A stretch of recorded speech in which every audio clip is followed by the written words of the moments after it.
यह वाक़ा एक पुराने ज़माने के ताजिर के बारे में है जिसका नाम अब्दुल्लाह था। अब्दुल्लाह बहुत मेहनती और ईमानदार ताजिर था जो हर वक्त अपने कारोबार की फिक्र में रहता था। इसकी दुकान पर हर रोज लोग आते और वहाँ ने पूरी दीनतदारी के साथ सामान फरोख्त करता था। अब्दुल्लाह का कारोबार दम ब दम बढ़ता गया और वह अपने इलाके का सबसे बड़ा ताजिर बन गया।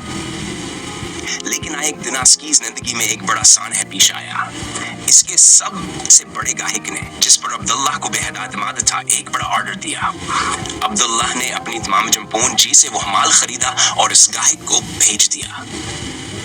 लेकिन चंद दिनों बाद मालूम हुआ कि वो गाहक गायब हो गया है और न ही उसने माल की कीमत अदा किया और न ही वापस आकर कोई इत्तला दी। अब्दुल्लाह की सारी मेहनत कारदा हो गया और वह माली तौर पर तबाह हो गया। इसका कारोबार तबाह हो गया और वह कर्जों के बोझ तले दब गया। अब्दुल्लाह की जिंदगी में यह एक बड़ा धचका था। वो कई दिनों तक सोचता रहा कि किसी एक शख्स की बेईमानी ने इसकी सारी मेहनत ज़ाया कर दी। लेकिन फिर उसने हमतने हारिया और अपने हालात से लड़ने का फैसला किया। वक्त गुजरने के साथ अब्दुल्लाह ने दोबारा से छोटे पैमाने पर कारोबार शुरू किया और अपनी मेहनत, दीनतदारियां और सब्र से दोबारा से कामयाबी हासिल की। अब्दुल्लाह के असवाक़ान ने इसे सिखाया कि जिंदगी में मुश्किलात ये हैं, लेकिन इनका सामना करने से है इंसान मजबूत बनता है। ये कहानी एक नौजवान ताजिर के बारे में है जिसका नाम आदिल था। आदिल एक छोटे से गांव में रहता था और हमेशा से कुछ बड़ा करने का ख्वाब दिखता था। इसके पास ज्यादा वसाइल नहीं थे, लेकिन उसके पास एक बड़ा ख्वाब था और दिल में बहुत हौसला। आदिल ने फैसला किया कि वो अपना कारोबार शुरू करेगा। गांव में ज्यादा मौके न होने के बायस इसने शहर जाने का इरादा किया। आदिल ने अपनी सारी जमा पूंजी आगे किया और शहर में एक छोटी सी दुकान किराए पर ले ली। शुरू में आदिल को बहुत मुश्किलात का सामना करना पड़ा।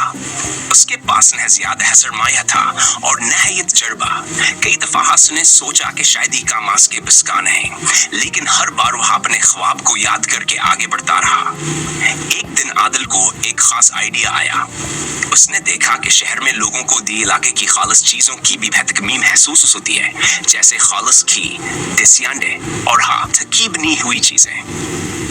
आदिल ने सोचा कि क्यों ना हो अपने गांव से यह चीजें मंगवाकर शहर में फरोख्त करे।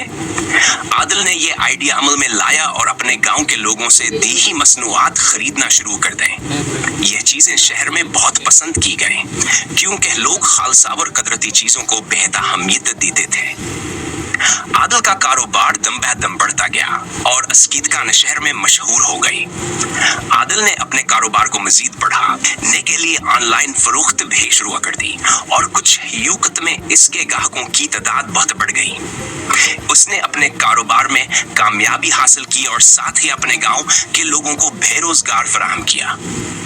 आदिल की कहानी हमें सिखाती है कि अगर हम नेक नियति और मेहनत से